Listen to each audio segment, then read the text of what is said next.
Hello everyone, welcome to my channel maths का school. यहाँ पे हमने चैप्टर 7 शुरू किया था, फाइंडिंग द अननोन। और मैंने अपने पहले वीडियो में ये सारे वेट्स के मेजरमेंट्स निकालने बताए थे। जो ये ब्लैंक्स थे वो हम पजल्स कैसे सॉल्व करते हैं थ्रू इक्वेशंस, ये मैंने सिखाया है। आज के वीडियो में हम सैक्स का वेट निकालेंगे। ये पेज नंबर 165 पे है, तो आप अपनी बुक खोल लीजिए और कॉपी खोल लीजिए जहाँ पे आप इसका सोल्यूशन लिखेंगे। Find the unknown weight of the sack, मतलब बोरे का वेट निकालो।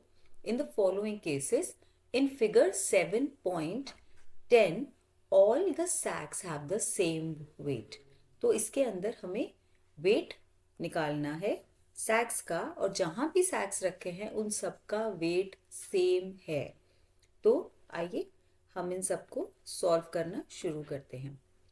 जैसे यहाँ पे इसका फर्स्ट डायग्राम है, sack plus 2 kg equals to 10 kg plus 2 kg। तो अगर मैं इक्वेशन बनाना चाहूँ और मैं इस सैक का वेट किसी वेरिएबल से रिप्रेजेंट कर दूँ, तो मेरा लेफ्ट हैंड साइड का वेट वेइंग बैलेंस के ऊपर राइट हैंड साइड के वेट के बराबर होगा। तो अगर मैं 2 kg दोनों तरफ से रिमूव कर दूं, तो उससे मेरा क्या फायदा होगा? ये 2 - 2 0 हो जाएगा, यहाँ पे भी 2 - 2 0 हो जाएगा। तो y + 0 equals to 10 + 0, which tells that the weight of the sack is 10 kg। ये तो मैथमेटिकली समझा दिया। और अगर आप कॉमन सेंस से भी देखें तो 2 kg अगर आप यहाँ से हटाएंगे और 2 kg आप यहाँ से हटाएंगे, तो डायरेक्टली देखते के साथ ही आप बता सकते हैं कि आंसर 10 kg है। अब इसके नेक्स्ट वाले पे चलते हैं, जो राइट में ही डायग्राम बना हुआ है, दैट इज फिगर 7.10। यहाँ पे 2 सैक रखे हैं। यहाँ पे एक सैक एक 10 kg का वेट और एक 4 kg का वेट है। जो पिछले क्वेश्चन में वेट था वही अब नहीं होगा, लेकिन इस क्वेश्चन के लिए अलग वेट होगा, बट सारे के सारे जो सैक्स हैं वो सेम वेट के हैं। तो अगर मैं इस सैक को y नेम करती हूँ, तो ये क्या हो जाएगा? लेफ्ट हैंड साइड पे मेरे 2 बोरे रखे हैं, तो y + y, और RHS पे हमारा क्या हो जाएगा? 10 + 4 + y। तो क्योंकि वेइंग स्केल है और इक्वल है, तो हमारा LHS जो है वो RHS के इक्वल है। तो y + y इज 10 + 4 + y। अब इसको थोड़ा सॉल्व करते हैं। ये वेरिएबल है, वेरिएबल के आगे जब कुछ नहीं लिखा होता तो हम 1 लेके चलते हैं। तो जैसे 1 sack + another sack, so they will be 2 sacks। 10 + 4 kg will be 14 kg। तो अब इसके अंदर ये भी सैक है, ये भी सैक है, तो दोनों तरफ से पहले एक एक सैक हटा देते हैं। तो on observation also we can find that the weight of the sack is 14 kg। How? हमने यहाँ से एक सैक हटाया, यहाँ से एक सैक हटाया, तो ये जो वेट बचा वो इस सैक का वेट बच गया। तो बेसिकली यहाँ पे भी 28 kg है और यहाँ भी 28 kg है। चलिए अब करते हैं क्वेश्चन नंबर 3। इसके अंदर फिगर 7.11 को देखते हैं।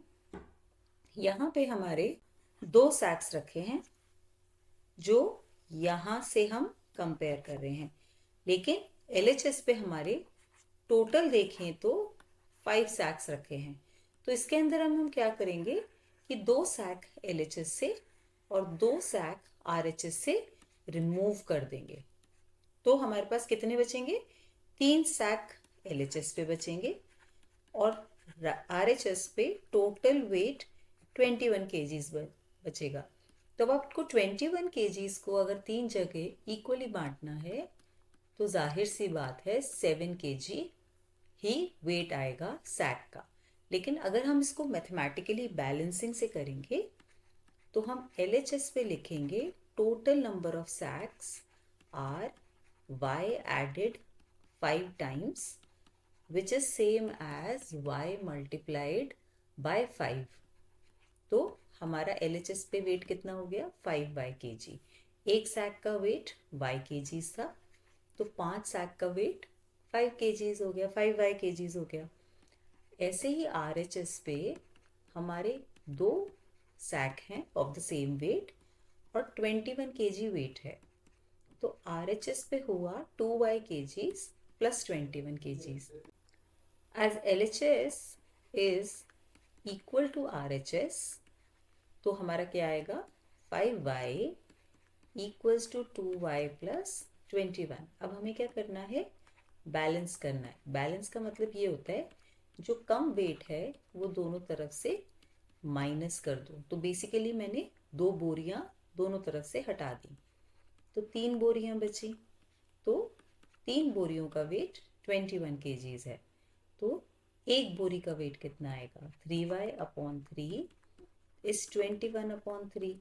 तो उसका वेट आएगा y इक्वल्स टू 7 kg. तो यहाँ पे एक बोरी का वेट 7 kg है. अब इसके लास्ट फिगर पे चलते हैं. ठीक है, अब इस फिगर को आप ऑब्जर्व कीजिए. यहाँ पे 90 सैक्स हैं ऑफ y kg ईच, यहाँ पे 60 सैक्स हैं of y kg each. 500 kg यहाँ रखा है, 50 kg यहाँ रखा है. तो LHS पे टोटल वेट देख लेते हैं. अगर एक सैक का weight of 1 sack is y kg, so weight of 90 sacks will be 90y kg plus 50 kilo का वेट और रखा है. ऐसे आप RHS पे ऑब्जर्व कीजिए तो 60 सैक्स का वेट हो जाएगा 60y, क्योंकि एक सैक का वेट y kg है, प्लस 500 किलो और रखा है. अब क्योंकि बैलेंस मेंटेन है इसलिए हम LHS इक्वल्स टू RHS लिखेंगे.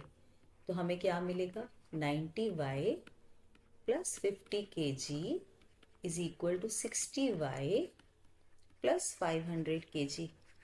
अब कम वेट की कौन सी बोरियां हैं 60 सैक्स हैं, तो हम दोनों तरफ से 60 सैक्स उतार देंगे वेइंग मशीन पे से. मैथ्स में कैसे दिखाएंगे, हम 60 सैक्स उतारेंगे दोनों तरफ से, है ना बच्चों. और 50 kg का वेट तो रखा है और यहाँ पे 500 kg का वेट रखा है. तो जब 90 सैक्स में से 60 सैक्स उतर जाएंगे तो ऑब्वियस सी बात है 30 सैक्स बचेंगे, है ना. और राइट साइड पे ये तो सारे ही उतर गए, लेकिन यहाँ पे अभी 50 kg और रखा हुआ है. तो इसको प्लस 50 ठीक से लिख लेते हैं ताकि कंफ्यूजन ना हो.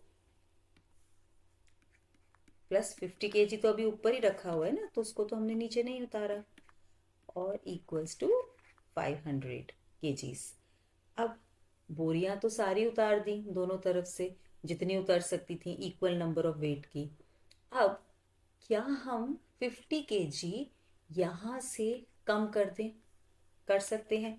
वो यहाँ फोटो में देखने से नहीं हो सकता, लेकिन आप अपनी इक्वेशन में 50 kg दोनों तरफ से रिड्यूस कर सकते हैं. ठीक है, क्योंकि 500 का पूरा वेट है तो इसमें से हम ऐसे काट के तो नहीं निकाल सकते, लेकिन मैथमेटिकली हम इसको कर सकते हैं. तो ये 30y इक्वल्स टू 450 हो गया. अब मुझे 30 सैक्स का वेट टोटल 450 है, तो एक सैक का वेट कितना होगा. तो ये मल्टीप्लिकेशन है, तो इसके साथ में दोनों तरफ को 30 से डिवाइड कर दूंगी. तो यहाँ से करेंगे 30 वन ज़ा 30, 30 वन ज़ा 30, तो 1y हो गया जो कि y है. 0 से 0 कट गया और 3 15 ज़ा 45.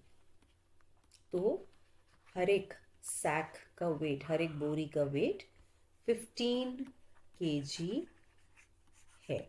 तो इस तरीके से हम ये सोल्यूशन कर लेंगे जो एक पजल फॉर्म में था और बहुत ही इंटरेस्टिंग था. अगर आपको मेरा वीडियो अच्छा लगा हो तो आप लाइक, शेयर और सब्सक्राइब ज़रूर कीजिएगा. मैं अपने आगे वीडियो में फाइंडिंग द अननोन के बहुत ही स्पेशल केसेस कराऊंगी। Thank you.